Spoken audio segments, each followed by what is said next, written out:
আজকে শুরু করতে চাই একটা ইমেল দিয়ে, প্রতিবারের মতো পড়ছি। হ্যালো রাসেল ভাই, আশা করি ভালোই আছেন, কারণ আপনি সব সময় ভালোর তলে। আমি সোহান, বগুড়া থেকে লিখছি। এটা এক রিক্সাওয়ালার কাছ থেকে শোনা সত্য একটি ঘটনা। আমি তার ভাষায় ঘটনাটি লিখলাম, ভালো লাগলে পড়ে শোনাবেন। আমি একজন গরিব ছেলে, এইচএসসি পর্যন্ত পড়েছি। 4-5 বছর আগে একজন বেকার যুবক ছিলাম। চাকরির জন্য অনেক চেষ্টা করেছি। পরিবারের অভাব থাকা সত্ত্বেও কঠোর পরিশ্রমের কাজ করতে লজ্জা পেতাম, খুব দুশ্চিন্তায় থাকতাম। একদিন এলাকার এক নামকরা চোরের সাথে পরিচয় হয় আমার। ওনাকে ওস্তাদ বলে ডাকলাম এবং ওনার সাথে কাজ করার সিদ্ধান্ত নিলাম। বিভিন্ন এলাকায় গৃহস্থালীর জিনিসপত্র ও পশু পাখি চুরি করে ভালোই দিন যাচ্ছিল। এক পর্যায়ে নাম করা চোরের তালিকায় ওস্তাদ আর আমি ছিলাম। কোন একদিন এক মেডিকেল শিক্ষকের সাথে পরিচয় হলো এবং একটি ভয়ঙ্কর কাজের প্রস্তাব দিলেন। তিনি বিনিময়ে অনেক টাকা দেবেন। ওস্তাদ রাজি হয়ে গেলেন। কাজটি ছিল কবর খুঁড়ে পুরাতন কঙ্কাল এনে মেডিকেলে পৌঁছে দেয়া। আমি প্রথমে দ্বিমত থাকলেও ওস্তাদের কথা ফেলতে পারলাম না। কাজটা করতে আমার ভীষণ ভয় করতো। ওস্তাদই সব করতো, আমি শুধু পাশে দাঁড়িয়ে থাকতাম আর এটা ওটা এগিয়ে দিতাম।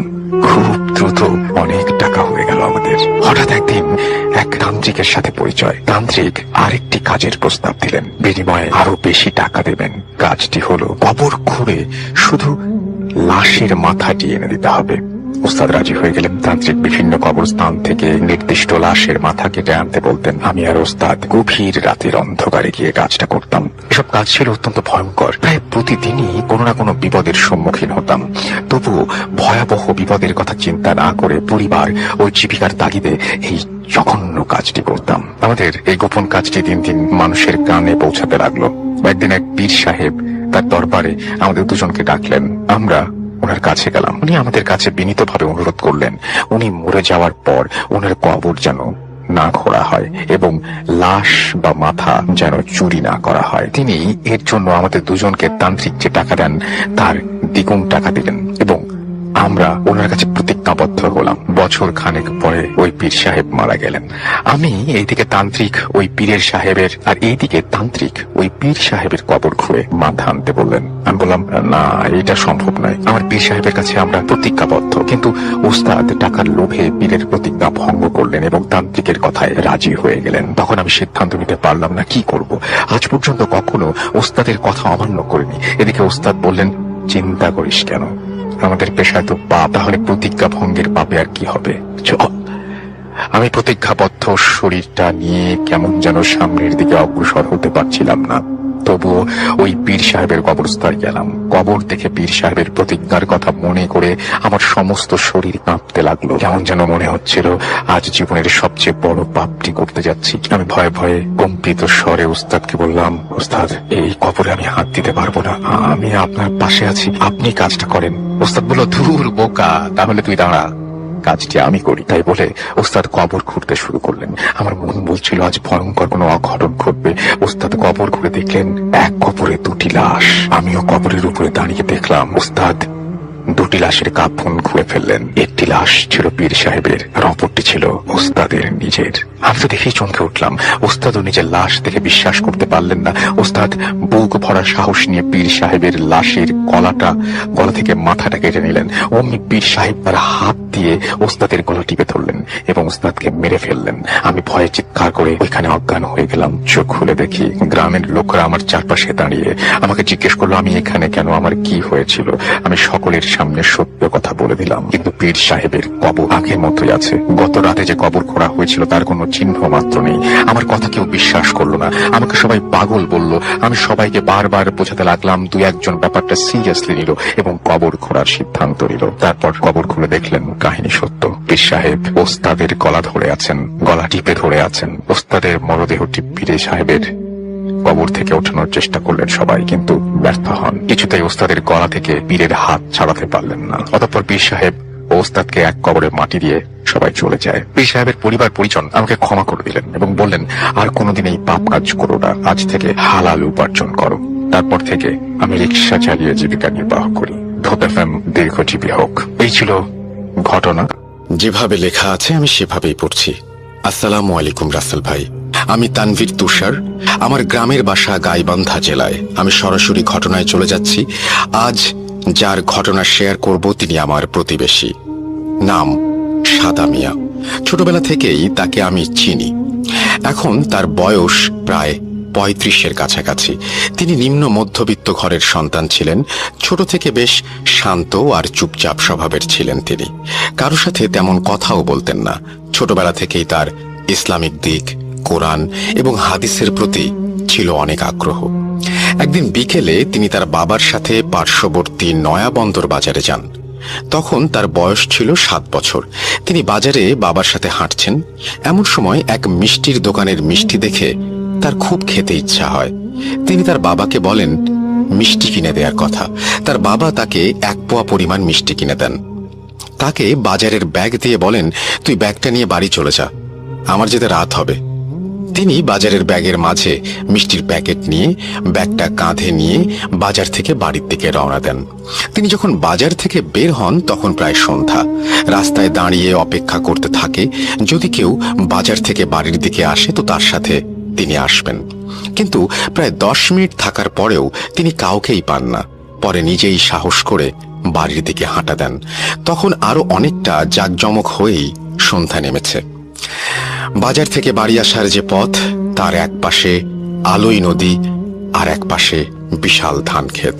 বাজার এবং বাড়ির মাঝে একটা কবরস্থান, যেটি মোল্লে ভিটা নামে পরিচিত। এই জায়গা একটা ঘটনা ভূত.com-এর 67তম এপিসোডে প্রচারিত হয়। তিনি সাহস করে বাজারের ব্যাগ কাঁধে নিয়ে হাঁটতে থাকেন। মোল্লে ভিটায় এসে তিনি আরো দ্রুত হাঁটা শুরু করেন। যত তাড়াতাড়ি সম্ভব এই ভিটে পার করতে হবে। কিন্তু তিনি যখন রাস্তার পাশে থাকা বিশাল ছাতান গাছের নিচে যান, তখন হঠাৎ আবছা দেখতে পান একটা কালো ছায়ার মতো কিছু একটা খুব দ্রুত তার চোখের পলকেই গাছ থেকে নামলো এবং মনে হলো সেটা তার পাশ কাটিয়ে উল্টো দিকে চলে গেল। উনি এটা দেখে প্রচুর ভয় পেয়ে একটা দৌড় দেওয়ার চিন্তা করেন। ঠিক তখনই পেছন থেকে পিঠে জোরে একটা ধাক্কা অনুভব করেন। ধাক্কাটা এত জোরে ছিল যে উনি অনেকটা জোরে মুখ থুবড়ে রাস্তার ওপর পড়ে যান, আর ওনার কাঁধ থেকে ব্যাগটা ছিটকে চলে যায় ওই গাছটির দিকে। উনি দ্রুত উঠেই ব্যাগটি কুড়িয়ে নিয়েই বাড়ির দিকে দৌড় দেন এবং বাড়িতে এসে একটা চিৎকার দিয়ে উঠোনে পড়ে যান। তার চিৎকার শুনে তার বড় ভাই এবং তার মা দৌড়ে এসে দেখেন সে অজ্ঞান হয়ে পড়ে আছে উঠোনে, আর তার পাশে একটু দূরে বাজারের ব্যাগটা পড়ে আছে। গ্রামের অনেক লোকও তখন জড়ো হয়ে গেছে উঠোনে। এরপর তাকে বাড়িতে নিয়ে তার চোখে মুখে পানি দেয়া হয়। তার জ্ঞান ফিরে আসলে কেন এমন হলো জানতে চাইলে সে পুরো ঘটনা সবাইকে বলে। কিন্তু অবাক করা ব্যাপার হলো তার বাজারের ব্যাগের মাঝে মিষ্টির প্যাকেটটি ছিল না। রাস্তায় পড়ে যাওয়ার সময় মিষ্টির প্যাকেট পড়ে গেছে এটা হয়তো ভেবে তার বড় দুলাভাই লাইট নিয়ে সেই রাস্তা মোল্লে ভিটে ভালো করে খুঁজেও মিষ্টির প্যাকেটের চিহ্ন পাননি। এরপরে স্থানীয় এক হুজুর এসে তাকে পানি পড়া দেন এবং ঝাড়ফুঁক করে দেন। এর কিছুদিন পরে তাকে বাড়ি থেকে দূরে একটা মাদ্রাসায় ভর্তি করিয়ে দেয়া হয়। মাদ্রাসাটা আবাসিক। মাদ্রাসাটা এখনো চলমান, তাই আমি নামটা উল্লেখ করলাম না। মাদ্রাসার পাশে একটা বিশাল পুকুর, আর পুকুরের এক পাশে জঙ্গল, অপর পাশে বিশাল ধান ক্ষেত। এই মাদ্রাসার পাশে সে সময় তেমন কোনো বাড়ি ছিল না। পুরো নির্জন নারিকেল আর সুপারি গাছের বাগানের এক পাশে ছিল এই মাদ্রাসা। মাদ্রাসার নতুন কোনো ছেলে আসলে প্রথম দিকে খুব সমস্যায় পড়তে হতো তাকে। মাদ্রাসায় এক রুমে মেঝেতে প্রায় 20 জন করে ছাত্র ঘুমাতো সে সময়, আর প্রতি রুমে তাদের সাথে একজন করে হুজুর ঘুমাতো।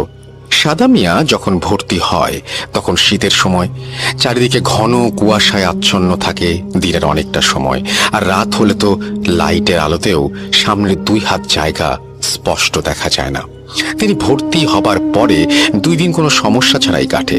তৃতীয় দিন রাতে একটা অদ্ভুত স্বপ্ন দেখেন তিনি। স্বপ্নের মাঝে তিনি দেখেন মাদ্রাসার পাশে পুকুর থেকে একটা কালো অবয়ব আস্তে আস্তে পানির উপরে ভেসে উঠছে, আর তিনি পুকুরের পাড়ে একা দাঁড়িয়ে।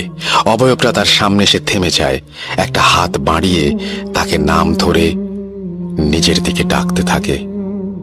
এটা দেখে তার ঘুম ভেঙে যায়, কিন্তু তিনি খেয়াল করেন ঘুম থেকে ওঠার পরেও তিনি সেই অবয়বটার ডাক শুনতে পারছেন।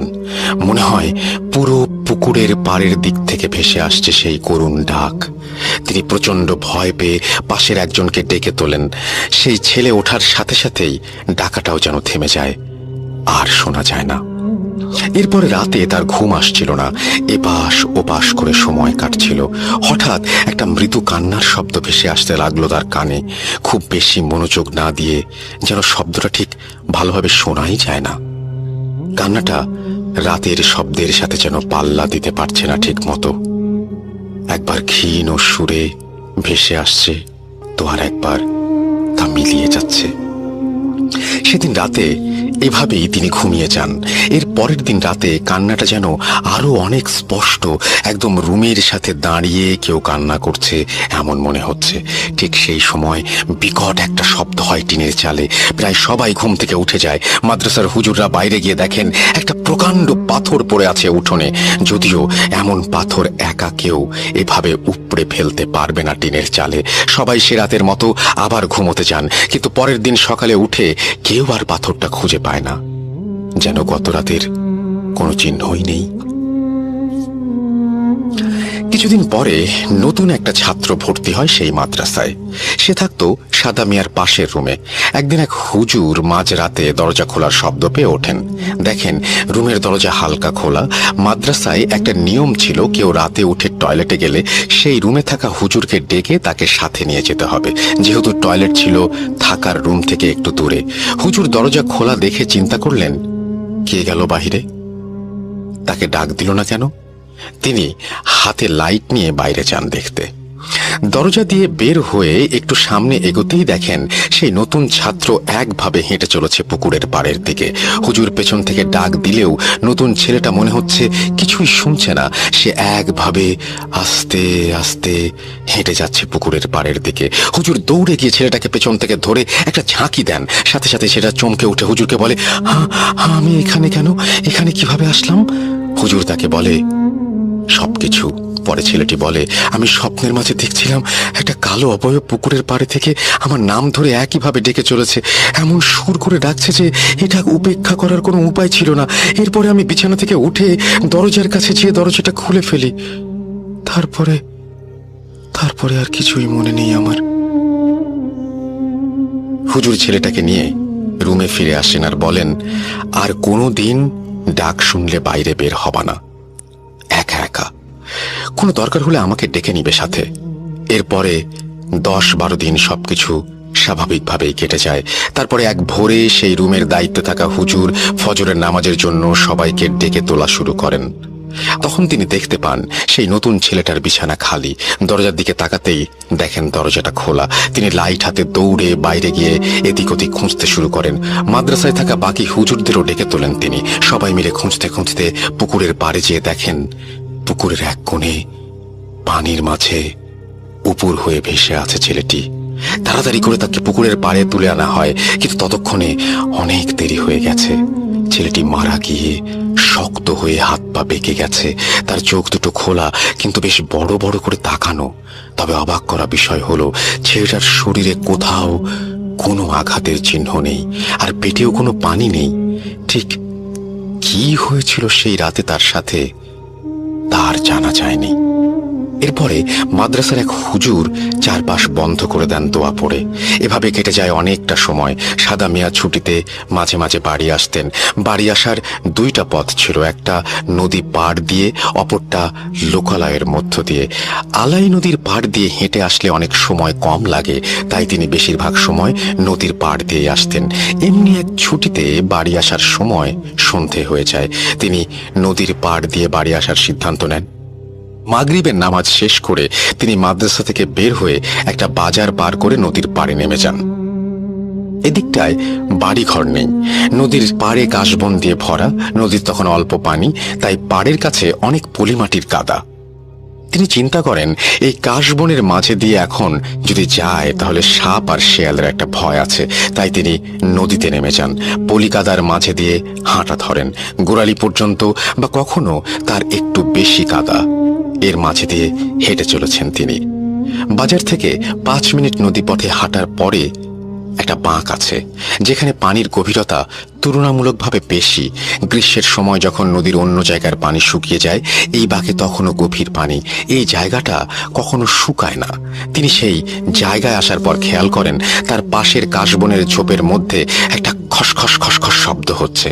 কাশফুলের গাছগুলো একটা জায়গায় দুলছে, মনে হচ্ছে কেউ ভেতরে বসে আছে। তিনি ভাবেন এই সন্ধ্যায় এখানে একা আসা মোটেও ঠিক হয়নি। এবার তিনি নিশ্চিতভাবে শেয়ালের পাল্লায় পড়েছেন। তিনি তার পাশে থাকা নদীতে ভেসে আসা একটা পুরনো বাঁশের ভাঙা অংশ হাতে তুলে নেন, যে শেয়াল বের হলেই আঘাত করবেন, যা হবার হবে। তিনি প্রায় প্রস্তুতি নিয়ে এবার আঘাত করবেন। ঠিক সেই সময় অনেক বছর আগে স্বপ্নে দেখা কালো অবয়বটা বের হয়ে আসলো তার সামনে। এই প্রথম সেটির চেহারা দেখতে পান তিনি। দেখতে অনেকটা মানুষের মতো হলেও তার মুখ ছিল কুচকুচে কালো। পুরো মুখে ছিল ছোপ ছোপ গর্ত, আর চোখে কোনো মনি নেই, পুরোটাই সাদা। তার থেকে মাত্র 2 হাত দূরে হাওয়ায় ভেসে আছে অবয়বটা। একটা মাংস পচা গন্ধে যেন ভরে উঠেছে চারপাশ। তিনি লাঠি ফেলে প্রচন্ড ভয়ে বাজারের দিকে দৌড় দেন। বাজারের দিকে তিনি যখন দৌড়চ্ছেন তখন পেছন থেকে তার নাম ধরে একটা ক্ষীণ ডাক শুনতে পাচ্ছেন তিনি। তিনি কিছু না ভেবে শরীরের সমস্ত শক্তি দিয়ে দৌড়ে চলেছেন। তিনি ভাবতে থাকেন আজ থেমে গেলে মৃত্যু অনিবার্য এখানে। বাজারে যেয়ে তিনি তার মাদ্রাসার এক হুজুরকে দেখতে পান। তিনি হাঁপাতে হাঁপাতে হুজুরকে জড়িয়ে ধরে কান্না শুরু করেন। হুজুর তাকে আবার বাজার থেকে মাদ্রাসায় নিয়ে যান এবং পুরো ঘটনা শোনেন। এরপরে পানি পড়া দেন তাকে এবং তার শরীর বন্ধ করে দেন। পরদিন সাদা মিয়ার বাড়িতে খবর দেয়া হয়। এদিকে তার রাত থেকেই প্রচন্ড জ্বর, ঠিকমতো কথা বলতে পারছেন না তিনি। বাড়ির লোক সব শুনে তাকে নিতে আসেন বাড়িতে। প্রায় 13 দিন পরে সুস্থ হন তিনি। এরপরে তিনি আবার মাদ্রাসায় যান। তারপরে খুব বেশি জটিল কোনো সমস্যা ছাড়াই তিনি মাদ্রাসায় পড়া শেষ করেন এবং পাশেই একটা মসজিদে ইমামতির দায়িত্ব পালন করতে শুরু করেন। মসজিদের মুসল্লিরা মিলে তাকে একটি জমিতে একটা টিনের ঘর তুলে দেন। তার ব্যক্তিত্ব এবং আচরণ দেখে মসজিদ কমিটির এক লোক তাকে দিয়ে নিজের মেয়ের বিয়ে দেন। এভাবে কেটে যায় প্রায় 2 বছর। তাদের একটা ছেলে সন্তানও জন্ম নেয়। তিনি তার স্ত্রী আর সন্তানকে নিয়ে মাঝে মাঝেই বাড়িতে আসতেন। বেশ সুখে শান্তিতে কেটে যাচ্ছিল দিনগুলো, কিন্তু এই সুখ বেশি দিন স্থায়ী হলো না তাদের।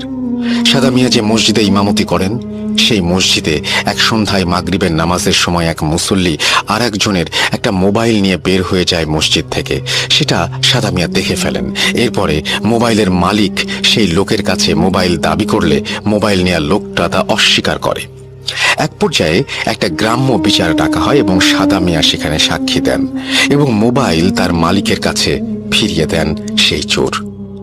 আর তাকে গ্রামের অনেক লোকের সামনে অপমান করা হয়। তখন থেকে মোবাইল নেওয়া সেই লোক তার পরিবার সাদা মিয়াকে তাড়ানোর জন্য কিছুদিন উঠে পড়ে লাগেন। এভাবে 3 মাসের মতো সময় কেটে যায়। ঘটনাটা প্রায় সবাই ভুলে যায়। সেই মোবাইল চোরও সাদা মিয়ার কাছে মাফ চান আর সবকিছু ভুলে যেতে বলেন। সাদা মিয়ার সাথে তার পরিবার একটা পর্যায়ে খুব মিল হয়ে যায়। এর কিছুদিন পরে এক শুক্রবারে সাদা মিয়া সহ কয়েকজন মুসল্লিকে দাওয়াত করে সেই মোবাইল চোর। তিনি তার বাড়িতে গিয়ে সবার সাথে বসে দোয়া করে দিয়ে দাওয়াত খেয়ে চলে আসেন। এরপর থেকেই শুরু হয় একটা সমস্যা। সেদিন রাতে তিনি স্বপ্নে দেখেন এক কালো লম্বা মানুষ দাঁড়িয়ে আছে তার বাড়ির উঠোনে। সেই মানুষটার হাতে একটা কবুতর, আর তিনি সেটা সাদা মিয়ার সামনে এক টানে দেহটা মাথা থেকে আলাদা করে ফেললেন। ছিঁড়ে ফেলার অংশটা দিয়ে রক্ত বের হয়ে আসছে। সেই অবস্থাতেই লোকটা কবুতরটা মুখে নিয়ে চিবাতে থাকে। এটা দেখেই সাদা মিয়ার ঘুম ভেঙে গেল। তিনি উঠে দেখেন তখনও মাঝরাত। ভাবলেন অনেক সময় রাতে এমন স্বপ্ন দেখাই হয়। তিনি চোখে মুখে পানি দেওয়ার জন্য টিউবওয়েলের দিকে যাবেন। এই জন্য রুমের দরজা খুলে বের হয়েই এক মুহূর্তের জন্য থমকে গেলেন তিনি। স্বপ্নে দেখা সেই কালো লম্বা লোকটি দাঁড়িয়ে আছে তার উঠোনে, ঠিক স্বপ্নে যেমনটা দেখেছিলেন তিনি। তার সামনেই কয়েক সেকেন্ডের মাঝেই যেন অদৃশ্য হয়ে গেল কালো লোকটা। ভয়ে আর বাইরে বের হওয়ার সাহস হলো না তার। তিনি আবার দরজা বন্ধ করে শুয়ে পড়লেন। এর পরের দিন বিকেল থেকে প্রচুর জ্বর চলে আসে তার। রাতে জ্বরের সাথে শুরু হয় বমি। তাকে তাড়াতাড়ি করে ডাক্তারের কাছে নেওয়া হয়। প্রায় 4 দিন পরে কিছুটা সুস্থ হন তিনি, কিন্তু মানসিকভাবে অসুস্থ হতে থাকেন দিন দিন। একা বসে থাকেন সারাদিন, নামাজ পড়া ছেড়ে দেন, মসজিদে ইমামতি করাও বন্ধ করে দেন তিনি। রুমের দরজা জানলা বন্ধ করে বসে বসে কান্না করেন, খাওয়া দাওয়া বাদ দেন আস্তে আস্তে। দিন দিন পাগলের মতো আচার আচরণ শুরু করে দেন তিনি। তাকে অনেক ডাক্তার দেখানো হয়, কিন্তু কোনোভাবেই কোনো সুস্থ হওয়ার লক্ষণ নেই। এরপরে তাকে স্থানীয় এক বড় হুজুরের কাছে নিয়ে যাওয়া হয়। তিনি বলেন তাকে খুব খারাপ কোনো জিন ক্ষতি করার জন্য চেষ্টা করে যাচ্ছে, কিন্তু সেই হুজুর সঠিকভাবে কিছু বলতে পারেননি। তিনি আরো বড় কোনো হুজুরকে দেখাতে বলেন, সাদা মিয়াকে। এরপরে তাকে অনেক হুজুর দেখানো হয়, কিন্তু কোনোভাবেই কোনো কিছুর সমাধান হচ্ছিল না। দিন দিন আরো বেশি পাগলের মতো আচরণ শুরু করেন তিনি। এক পর্যায়ে তাকে পরিবারের মানুষজন বাড়িতে নিয়ে আসেন। একটা রুমের মাঝে বন্দি করে রাখা হয় তাকে। কিছুদিন পরে তার স্ত্রী তাকে ডিভোর্স দিয়ে অন্য জায়গায় বিয়ে করে নেয়। এভাবে কিছু মাস কেটে যায়। তাকে শুধু দিনে 3 বার খাবার দেয়া হতো রুমের দরজা খুলে। রুমের বাইরে থেকে প্রায় সময় তার সুর করে কান্নার আওয়াজ শোনা যেত। হঠাৎ এক রাতে খাবার দেওয়ার জন্য রুমের দরজা খুলে দেখা যায় তিনি রুমে নেই। দরজা বাইরে থেকে তালা বন্ধ, বাহিরে বের হবার আর কোনো উপায় নেই। যেন রুম থেকে একদম অদৃশ্য হয়ে গেছেন তিনি। বাড়ির আশেপাশে সবাই লাইট নিয়ে খুঁজতে বের হন, কিন্তু কোথাও কোনো চিহ্ন নেই তার। হঠাৎ একজন চিৎকার দিয়ে ওঠেন, কয়েকজন লাইট নিয়ে দৌড়ে যান সেদিকে। প্রায় 6 জন লোক দেখেন সাদা মিয়া আলাই নদীর পাড়ে পানির ওপর দিয়ে ভাসতে ভাসতে ওপারে চলে যাচ্ছেন। তাকে দেখে মনে হচ্ছে সে পানির ওপরে দাঁড়িয়ে আছে আর সেই অবস্থাতেই ভেসে যাচ্ছে। নদীতে তখন বন্যার পানি, অনেক স্রোত নদীতে, তার ওপর দিয়েই তিনি ভেসে যাচ্ছেন। এটা দেখে তার বড় ভাই সহ 3 জন নদীতে সাঁতার দেন তাকে ধরতে। তারা যখন মাঝ নদীতে প্রায় দেখেন সাদা মিয়া রাস্তা দিয়ে দৌড়াচ্ছে মল্লে ভিটার দিকে। তারাও নদী পার হয়ে ডাকতে ডাকতে পেছনে দৌড় দেন। তাদের মাঝে প্রায় 10 হাতের দূরত্ব। তখন সাদা মিয়া মল্লে ভিটার কাছে গিয়ে যেন আবার তাদের সামনে থেকে হারিয়ে যান। তারপর তারা আশেপাশে অনেক খোঁজ করেন, কিন্তু তাকে কোথাও আর পাওয়া যায় না। প্রায় 1 ঘন্টা তারা খোঁজ করে বাড়ি ফিরে আসেন। পরদিন সকালেও তারা মল্লে ভিটে গিয়ে খোঁজ করেন, কিন্তু তাকে কোথাও খুঁজে পাওয়া যায় না। 3 দিন পর রাতে একটা ঝড় হয়ে যায়। প্রচুর বাতাস আর বৃষ্টি হয়, অনেক গাছপালা ভেঙে পড়ে যায়। সেই ভোরে 2 জন লোক ধান ক্ষেত দেখতে গিয়ে সাদা মিয়াকে মল্লে ভিটের পাশে জমির মাঝে একটা শিমুল গাছের নিচে পড়ে থাকতে দেখেন। তারা সাদা মিয়ার বাড়িতে খবর দেন। বাড়ির লোকজন সেখানে গিয়ে দেখেন সাদা মিয়া গাছের নিচে গভীর ঘুমে আচ্ছন্ন। তাকে অনেক ডাকাডাকি করার পরেও সে ওঠে না। তবে সবচেয়ে অবাক করা ব্যাপার হলো, গত রাতে এত ঝড় হয়ে গেল অথচ তার শরীর একদম শুকনো, শরীরে একটু কাদা পানিও নেই। তারা তাকে বাড়িতে নিয়ে আসে। বাড়িতে আসার পরে সাদা মিয়ার ঘুম ভেঙে যায়। এই 3 দিন সে কোথায় ছিল, কি করেছে, এসব জিজ্ঞেস করা হলে সাদা মিয়া কিছুই বলতে পারে না। এর কিছুদিন পর থেকে সাদা মিয়া একটা অদ্ভুত আচরণ শুরু করে। তিনি নদী থেকে কাদা মাটি তুলে এনে সেটা দিয়ে বিভিন্ন রকমের মূর্তি বানানো শুরু করেন এবং সেই মূর্তিগুলোকে পুজো করতে শুরু করেন। বিভিন্ন ফুল ফল দিয়ে প্রতিদিন ভোরে পুজো শুরু করেন। হঠাৎ হঠাৎ চিৎকার করে বলেন, আমি দিব তো, তোর সামনে বলি দেব। এভাবে কালী পূজা আর মনসা দেবীর নাম করে বিড় করে কি যেন সব বলতেন আর পুজো শুরু করে দেন। এর কিছুদিন পরে এলাকার কিছু লোক জমিতে পানি দেবার জন্য সাদা মিয়ার বাড়ি থেকে একটু দূরে একটা 3 রাস্তার মোড়ে রাস্তা দিয়ে ড্রেন তৈরি করতে থাকেন। কিছুটা মাটি খুঁড়তেই তারা মাটির হাঁড়ির মতো কিছু একটা দেখতে পান। তখন অনেক লোক জড়ো হয়ে গেছে ওই জায়গায় মাটির নিচে কিসের হাঁড়ি এটা দেখার জন্য। তারা খুব সাবধানে মাটির হাঁড়ি খুঁড়ে বের করে দেখেন সেখানে একটা লাল কাপড় দিয়ে কিছু বাঁধা আর পাতিলের গায়ে কি সব আঁকি বুকি করে লেখা। তবে মাটির হাঁড়িটা পোড়ানো নয়, কাদা মাটি দিয়ে বানিয়ে শুধু রোদে শুকনো হয়েছে এমন হাঁড়ি। কেউ আর সাহস করে সেটা খুলতে চায় না। সেই দিন সাদা মিয়ার পরিবারের লোক অন্য এলাকা থেকে একটা বড় হুজুরকে বাড়িতে নিয়ে আসেন। তিনি এসেই মাটির হাঁড়িটা আনতে বলেন। এরপরে সবার সামনে তিনি সেটা খুলে ফেলেন। ভেতরে কিছু কাগজ, যা লাল সুতো দিয়ে বাঁধা, জোড়া কবুতরের মাথা বিচ্ছিন্ন অবস্থায় মাথা সহ রাখা, কয়েকটি তাবিজ আর একটা ছোট কালো মূর্তি রাখা, সবগুলোই রক্ত দিয়ে মাখানো অবস্থায় সেই হাঁড়ির ভেতর। তবে রক্ত একদম শুকিয়ে গেছে, কিন্তু রক্তের দাগ আছে। তা দেখে মনে হয় হাঁড়ির সব জিনিস এই রক্তে ডুবিয়ে রাখা ছিল। অবাক করা ব্যাপার হলো কবুতরগুলো পচে যায়নি। সেগুলো যেন শুকিয়ে কাঠ হয়ে গেছে দিন দিন। সেই হুজুর সাদা মিয়াকে আসতে বললেন। বাড়ির লোকজন যখন তাকে নিয়ে আসতে যায়, রুম থেকে তিনি কোনোভাবেই বাইরে আসতে চাচ্ছিলেন না। তাকে কয়েকজন জোর করে ধরে বাইরে নিয়ে আসেন। সেই হুজুর মাটির ওপর গোল বৃত্ত করে তাকে তার মাঝখানে বসিয়ে দেন। তারপরে গ্লাসে পানি নিয়ে সেটাতে কিছু পরে 3 বার সাদা মিয়ার শরীরের ওপরে ছিটিয়ে দেন। সাথে সাথেই সাদা মিয়ার সেই হুজুরকে অকথ্য ভাষায় গালাগালি শুরু করেন, হুজুরকে খুন করার হুমকি দিতে থাকেন। পরে হুজুর আবার পানি ছিটিয়ে দিলে সাদা মিয়া শান্ত হয়ে যায়। এরপরে হুজুর সাদা মিয়াকে বলে পুরো ঘটনা কি হয়েছে এই ছেলের। তখন সাদা মিয়াই বলতে শুরু করে, সেই মোবাইল চোর ব্যক্তিটি তাকে দাওয়াত দিয়ে খাওয়ানোর নাম করে ব্ল্যাক ম্যাজিক করা কিছু খাবার খাইয়ে দেয়, আর একটা হিন্দু তান্ত্রিক দ্বারা তার উপর ব্ল্যাক ম্যাজিক করানো হয়। এবং এই কবুতর যত দিন যাবে তত শুকিয়ে যাবে, আর এক সময় কবুতর একদম শুকিয়ে ছোট হয়ে যাবে, তখন সাদা মিয়ার মৃত্যু হবে। এবং এটাও বলে একটা হিন্দু মূর্তির সামনে পূর্ণিমার রাতে পাঠা বলি দিয়ে সেই রক্ত দিয়ে এই মাটির হাড়ি পূর্ণ করা হয়, যাতে ব্ল্যাক ম্যাজিক আরো শক্তিশালী হয়, আর 2টা খারাপ জিনকে তার উপর চালানো হয়। এরপরে সেই কবিরাজ জিনিসগুলোকে পুড়িয়ে ফেলেন আর সাদা মিয়াকে পানি পড়া দিয়ে খেতে বলেন, আর বলেন সবকিছুই নষ্ট করা হয়েছে, সমস্যা নেই। এরপর দিন দিন সাদা মিয়া সুস্থ হতে থাকেন। একটা পর্যায়ে তিনি আবার সেই মসজিদে ইমামতি শুরু করেন, প্রায় পুরোপুরি সুস্থ হয়ে যান তিনি। এরপরে পরিবার থেকে তাকে আবারও বিয়ে দেয়া হয়। এইভাবে কেটে যায় আরো কিছু সময়। তাদের আবারও একটা ছেলে সন্তান জন্ম নেয়। কিন্তু এর কিছুদিন পরে আবার সাদা মিয়ার ভেতরে কিছু অস্বাভাবিক আচরণ দেখা যায়। সে রাতে একা একা কথা বলতে শুরু করে, উঠোনে দাঁড়িয়ে কারোর সাথে কথা বলছেন এমন একটা ব্যাপার, অথচ তার সামনে কেউ নেই, কেউ দেখতে পায় না। এর কিছুদিন পর থেকে সমস্যাটা আরো বেশি দেখা দেয়। তিনি আবার নামাজ ছেড়ে দিতে শুরু করেন। তার স্ত্রী তাকে এ ব্যাপারে কিছু বললে তিনি মারধর শুরু করেন। তার পরিবার তখন তার স্ত্রীকে বাবার বাড়িতে পাঠিয়ে দিতে বাধ্য হয়। এদিকে সাদা মিয়া আবার নিজেকে ঘরে বন্ধ করে রাখেন। এরপরে তার পরিবার আবার সেই হুজুরকে নিয়ে আসেন। সেই হুজুর দেখে বলেন সাদা মিয়ার ওপরে ব্ল্যাক ম্যাজিকের আর কোনো প্রভাব নেই, তবে এবার তিনি নিজেই নিজের ক্ষতি করেছেন। সাদা মিয়া ব্ল্যাক ম্যাজিক থেকে সেরে উঠে মসজিদের পুরনো সিন্ধুকে একটা অনেক বছরের পুরনো তার আগের দাদা শ্বশুরের একটা বই খুঁজে পায়। সেটা নিয়ে সাদা মিয়া জিন হাসিল করে তার কাছে রেখে দিতে চায়, কিন্তু সে একটা ভুল করে ফেলে। ফলে সেই জিন সাদা মিয়াকে নিজের আয়ত্তে নিয়ে ফেলেছে। এটা এতই শক্তিশালী জিন যে এখানে আর কিছু করার নেই। সাদা মিয়াকে বাকিটা জীবন এভাবেই কাটাতে হবে। এখন সাদা মিয়া এলাকায় সাদা পাগল নামেই অনেকটা পরিচিত। সে প্রতিদিন সকালে ঘুম থেকে ওঠে, আগের রাতে তুলে রাখা 1 বালতি পানি আর মগ নিয়ে বের হয়। তারপর সেই বালতি থেকে পানি নিয়ে বিড়বিড় করে কি যেন পড়ে, আর বাড়ি থেকে রাস্তা দিয়ে ছিটানো শুরু করে। প্রায় ½ কিলোমিটার রাস্তা প্রতিদিন সকালে এভাবে পানি ছিটিয়ে দিতে থাকে। তাকে কেউ কিছু জিজ্ঞেস করলে এ ব্যাপারে কোনো উত্তর দেন না তিনি। এরপরে তিনি পাঞ্জাবি পরে একটা ব্যাগ কাঁধে নিয়ে লাঠি হাতে বেরিয়ে যান।